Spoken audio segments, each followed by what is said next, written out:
তো আমরা সবাই ভালো আছি, আল্লাহ আমাদের প্রত্যেককে সুস্থ রাখুক। তাহলে আমরা গত জায়গায় ক্লাসটা করেছিলাম, অর্থাৎ গত বুধবার এখানে এক ধরনের নকদান বই নিয়ে আমরা আলোচনা করেছিলাম, কাকে বলে শিখেছিলাম, একটা অঙ্ক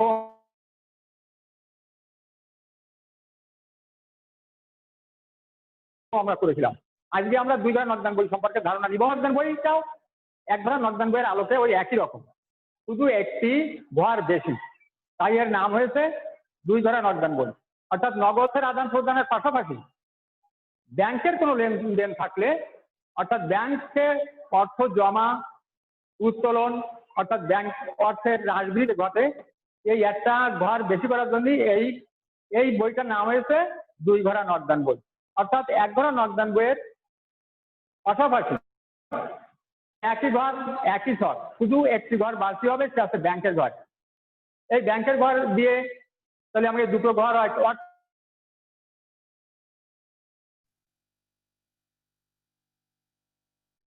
দুটো একটা নকদান, অর্থাৎ এই নামকরণ হয়েছে দুই ঘরা নকদান বই। যে সকল আর্থিক প্রতিষ্ঠানে নগদ অর্থ লেনদেনের পাশাপাশি ব্যাংকের মাধ্যমেও লেনদেন হয়। আমরা তো জানি যে কোনো আর্থিক প্রতিষ্ঠানে নগদ অর্থে লেনদেন ঘটে। এই যে স্কুল একটা প্রতিষ্ঠান, এখানেও কিন্তু নগদ অর্থের লেনদেন ঘটছে। ব্যাংক হচ্ছে সবচেয়ে দেশের বৃহত্তর আর্থিক প্রতিষ্ঠান হচ্ছে ব্যাংক। সেখানে কি নগদ লেনদেন হয়? না, ব্যাংকের মাধ্যমে লেনদেন হয়। ব্যাংকের মাধ্যমে লেনদেনটাও কিন্তু অত্যন্ত গুরুত্বপূর্ণ, আধুনিক এবং অনেকটা নিরাপদও বটে। থেকে ব্যাংকের মাধ্যমে লেনদেন অনেকটা নিরাপদ, সেই জন্যই এই দুই ঘরা নকদান বইয়ের গুরুত্ব অনেক বেশি। আমরা জানিছি পূর্বের ক্লাসে যে নকদান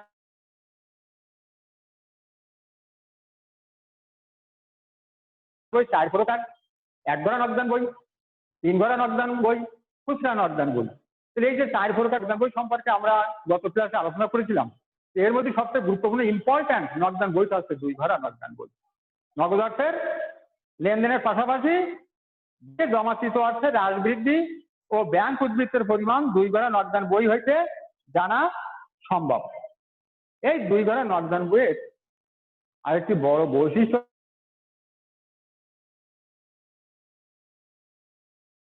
কন্ট্রা এন্ট্রি।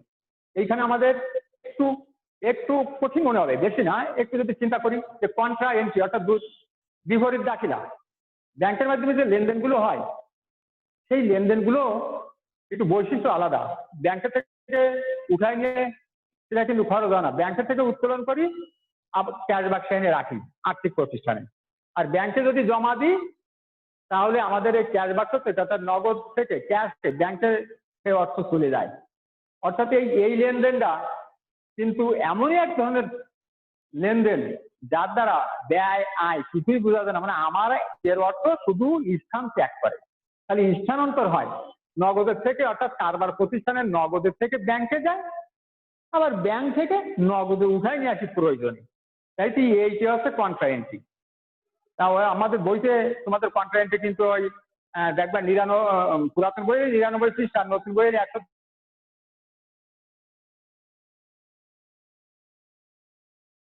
পৃষ্ঠার কন্ট্রা এন্ট্রি সম্পর্কে ওখানে বিস্তারিত আছে। তোমরা সেখানে তোমাদের চলতে হবে, যেহেতু তোমাদের ওখানে ধৈর্য ধরে মূল বইটা বেশি না আসা করলে বুঝতে সুবিধা হবে। তাহলে আমরা সবাই এখন একটা দুই ঘরা নকদান বইয়ের ছক তোমরা তৈরি করে কেটে আগে ছকটা তৈরি করো। 102 পৃষ্ঠায় আছে, দেখো দুই ঘরা নকদান বই, একটা কাজ আছে, একটা অঙ্ক উদাহরণে করে দেওয়া আছে দুই ঘরা নকদান বই, তার নিচে দেখবে একটা কাজ, ওই কাজটাই আমরা যে করি তাহলে তোমাদের সহজ হবে, কারণ বইতে যেটা করে দেওয়া আছে সেটা তোমাদের কাছে সহজ লাগবে, দেখে বুঝতে পারবা। আর যেটা করে দেওয়া নেই, সেই যেটা করে দেওয়া নেই সেটাই আমি এখন করে দিচ্ছি। সোমায়া, বুঝতে পারছো আমাকে? শুনতে পাচ্ছো? ইয়েস স্যার, শুনতে পাচ্ছি। হ্যালো, শুনতে পাচ্ছো? ইয়েস স্যার, শুনতে পাচ্ছি। তোমার শিখে তাড়াতাড়ি শর্ট কাট। ইয়েস, তাহলে শর্ট কাটো, আমিও বোর্ডে শর্ট দেখা। ইয়েস স্যার, কাটতেছি।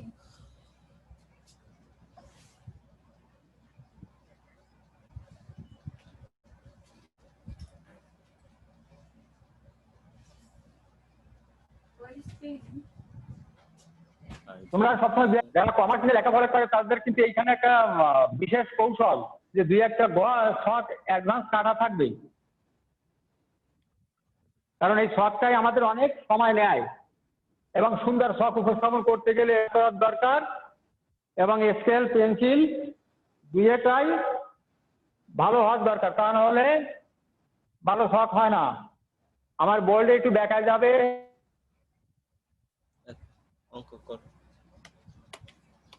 তাতে সমস্যা নেই, তোমরা খাতায় সুন্দরভাবে করো।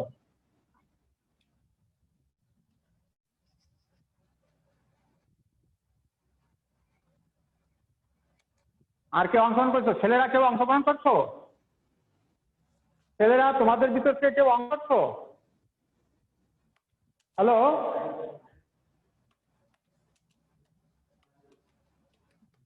নাহিদ নাহিদ নাহিদ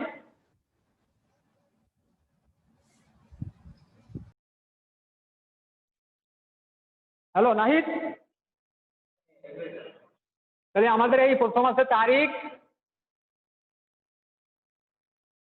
নগদ প্রাপ্তি বা শুধু প্রাপ্তি লিখলেও হচ্ছে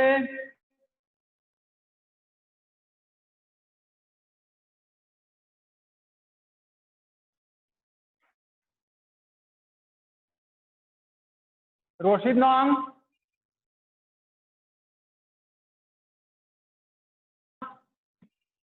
নগদ এইটাই আছে নতুন ঘর ব্যাংক টাকা প্রদান, নগদ প্রদান বাউচার নাম্বার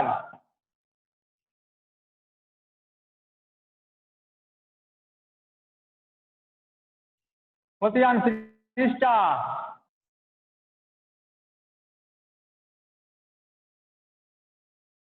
ব্যাংক টাকা, আর বাম পাশে জমা সাইড থেকে বলবো আছে সংক্ষেপে আমরা এভাবে লিখতে পারি, পুরোটাও লিখতে পারি। দুই ঘরা নকদান বই, নার্গিস অ্যান্ড ব্রাদার, দুই ঘরা নকদান বই, নার্গিস অ্যান্ড ব্রাদার,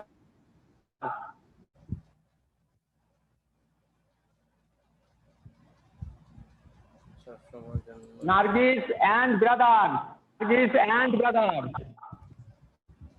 স্যার একটা নার্গিস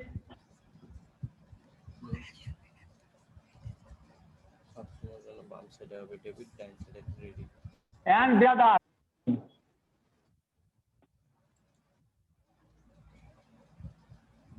দুই ঘরা নকদান বই।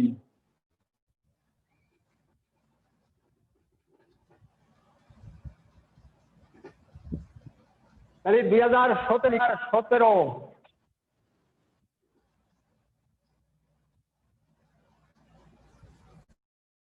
নভেম্বরে বিডি, যেটা একটার কি সবসময় আমরা যে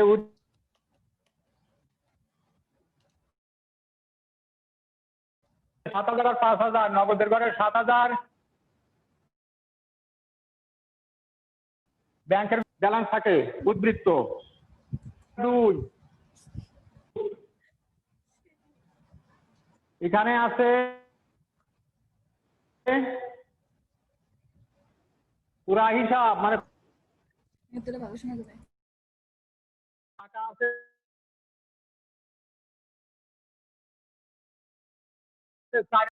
4,000 চেকের মাধ্যমে পুরায়। তারপর আছে নভেম্বর 4,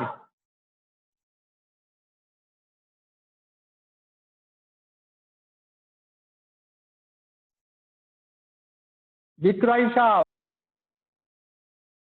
বিক্রয় হিসাব আছে 4,000 টাকা, ব্যাংকের বারে চেক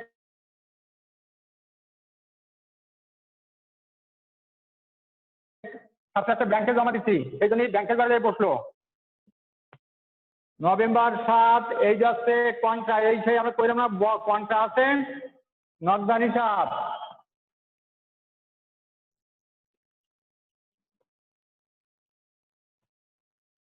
এই কন্ট্রা এন্ট্রি থাকে সি হিসেবে ব্যাংকের ঘরে টাকা 3,000, নভেম্বর 7 এক কন্ট্রাউলি 2 ঘরে বসে 2 পাশে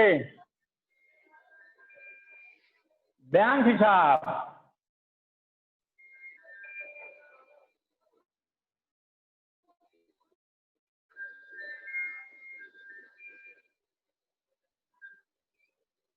ব্যাংক হিসাবে আছে 3000। দেখো এই কোন ব্যাংকের থেকে উত্তোলন ছিল, ব্যাংকের থেকে উঠে এনে আমরা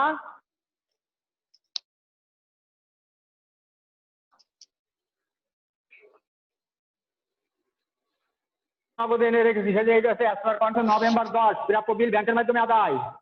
তাই নভেম্বর 10 প্রাপ্য বিল হিসাব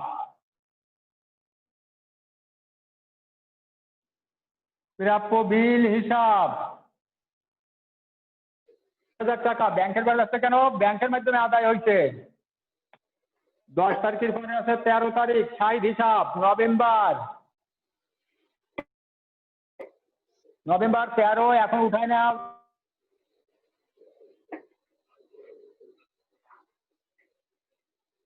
যদি কোনো সমস্যা থাকে না একটু ব্যাখ্যা করবো। 60 হিসাব 8000 টাকা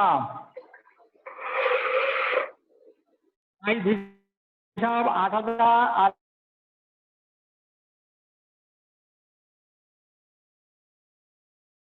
আর আছে ব্যাংক 20 পুরাই করি কোথায় যাবে নভেম্বর 20 আসবাবপত্র হিসাব পুরাই প্রদান আসবাবপত্র 2 ভাবে কিনেছি, নগদে কিনেছি চেকের ভাবে কিনেছি। নগদে কিনেছি 3000 টাকা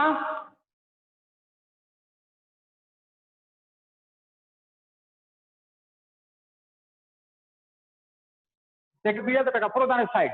20 পরে আছে 13 তারিখ হয়ে গেছে 20 তারিখ হয়ে গেছে, এখন আছে আমাদের 26 তারিখ উত্তোলন। নগদ টাকা উত্তোলন করেছি নভেম্বর 26। উত্তোলন করলে কি প্রদান হয় ব্যাংক প্রদান করেছে, ওই ব্যাংক নগদে উত্তোলন করেছি আমি টাকা 26 উত্তোলন হিসাব উত্তোলন হিসাব আছে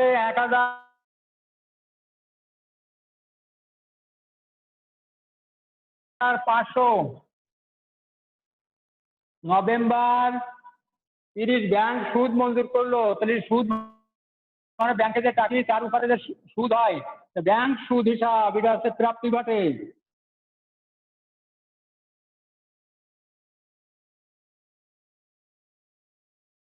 এটা প্রদান না ব্যাংক আমাদের দেয়। তাহলে এই ছিল আমাদের 1 2 3 4 5 6 7 8 9 10 11 12টা লেনদেন ছিল। 1 2 3 4 5 6 7 8 9 10 11 12 নভেম্বর মাসে আমরা 12টা লেনদেন সংগঠিত হয়েছে নগদে এবং ব্যাংকের মাধ্যমে নগদ লেনদেন হয়েছে। এই নগদ লেনদেন গুলো নিয়ে আমরা যে বইটা প্রস্তুত করলাম তার নাম নগদান বই। এই নভেম্বর মাসে আমরা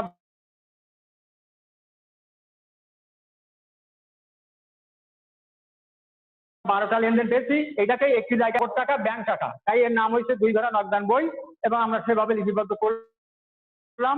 লিপি করার পর আমাদের ঠিক কাজ থাকে যে আমার কত আমাদের প্রাপ্তি ঘটেছে আর কত প্রদান ঘটেছে। প্রাপ্তি থেকে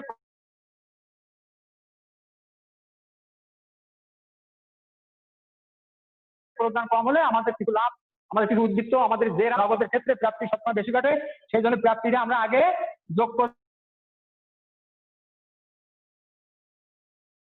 করবো। 7 আর 3 10,000 যায়, 4 5 11 11 আর 2 11 12 13 13 আর 8 13 14 15 16 17 18 19 22 আর 500 5000 6000 2000 8000 500 তাহলে 4 5 11 12 13 13 14 15 16 17 18 19 20 21 21500 হচ্ছে। যোগ করে পাই আমরা 21500 প্রাপ্তি। এই প্রাপ্তিগুলোকে আমরা আমাদের ওই খতিয়ানের নিয়ম অনুযায়ী আমরা ডাইন পাশে নিয়ে যাব। নগদ ছিল 10,000 টাকা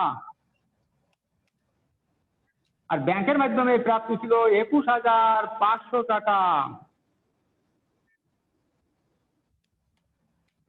তার 3 আর 1 4,500 তাহলে 10,000 থেকে 4,500 চলে গেলে থাকে 5,500। এইটা নগদ আর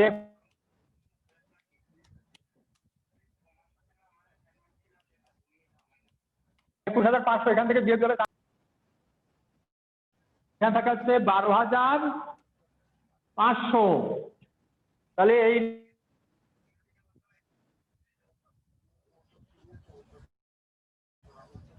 হচ্ছে আমাদের ডেট। নভেম্বর আছে 23 তারিখ, 30শে November 30। Balance CD, balance CD এই হচ্ছে আমাদের উদ্বৃত্ত। তারপর এখান থেকে আমরা পরের মাসে নিয়ম জানি যে আমরা যখন প্রথম ডেটটা টানি সিডি, সেটা হচ্ছে মাসের শেষ তারিখ। আর এই নভেম্বরের মাসে আমরা আবার ডিসেম্বর মাসে যখন ব্যবসা স্টার্ট করবো তখন সেইটি হবে ডিসেম্বর তারিখে বিডি। সেই জন্য আমরা এখানে লিখবো ডিসেম্বর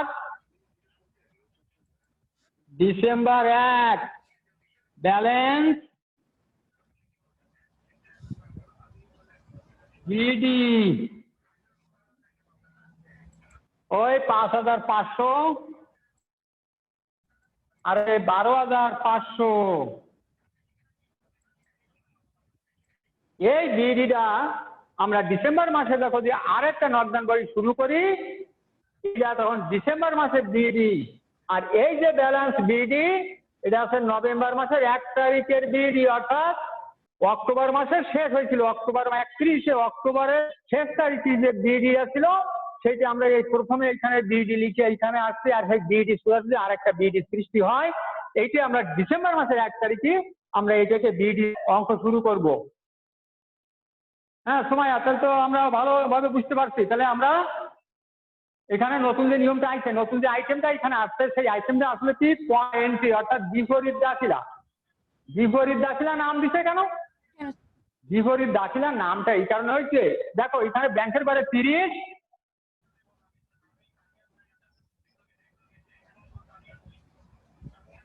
ব্যাংকের বারে ঠিক তারই বাম্পার ব্যাংকের বারে 3,000, ঠিক ওর বিপরীত ঘরে নগদের পাশে চলছে 3,000। সেই জন্য এর নাম আছে কন্ট্রা এন্ট্রি, যার বাংলা অর্থ আমরা বলতে পারি বিপরীত দাখিলা, যেগুলো ব্যাংকে জমা, ব্যাংক থেকে উত্তোলন, ব্যবসার প্রয়োজন।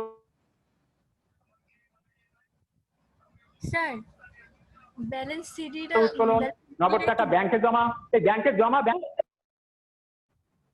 ব্যালেন্স কি ব্যালেন্স সিডি, অর্থাৎ এই যে ডেবিট পাশে যে 10,000 ছিল, এই সিডি আছে একটা ইংলিশ শব্দ ক্যারিড ডাউন, মানে এটাকে বয়ে নিয়ে যাচ্ছে।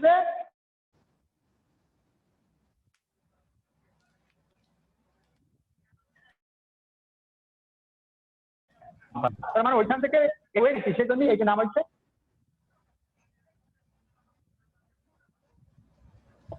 ডিডি। বুঝতে সময়া যে অঙ্কগুলো এখন করাচ্ছি এইগুলো কিন্তু পরীক্ষার জন্য প্রস্তুত থাকবা। এইখান থেকে টাকা অঙ্ক পাল্টাই দিয়ে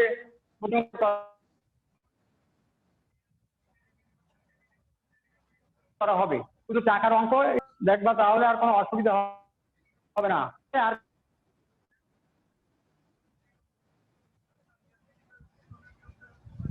কোনো সমস্যা আছে, কোনোটা বুঝতে অসুবিধা হবে, কোনো তারিখ তাহলে সেই জন্য কথা বলতে পারো যে তারিখে এই তারিখে চাইতে বলি, বুঝি? হ্যাঁ বুঝতে পারছো সবাই? হ্যালো, এই তো কথা বলি, বুঝতে পারছো? Yes sir. গুড। এই অঙ্কটা বিশেষ মানে আবেদন তোমাদের কাছে বা অনুরোধ যাই বলো না কেন, এই অঙ্কটা তোমরা 2 থেকে 3 বার প্র্যাকটিস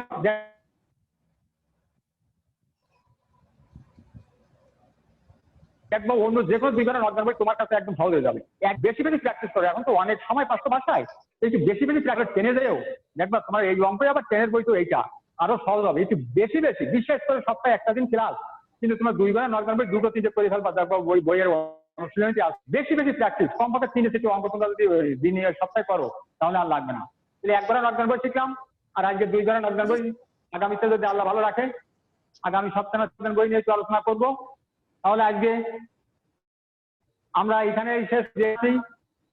সুস্থ থাকি, বেশিক্ষণ তোমরা মোবাইল অন্য ফাংশনে ব্যবহার করবে না, এই অল্পতে সবাই বন্ধ করে দাও। আল্লাহ হাফেজ।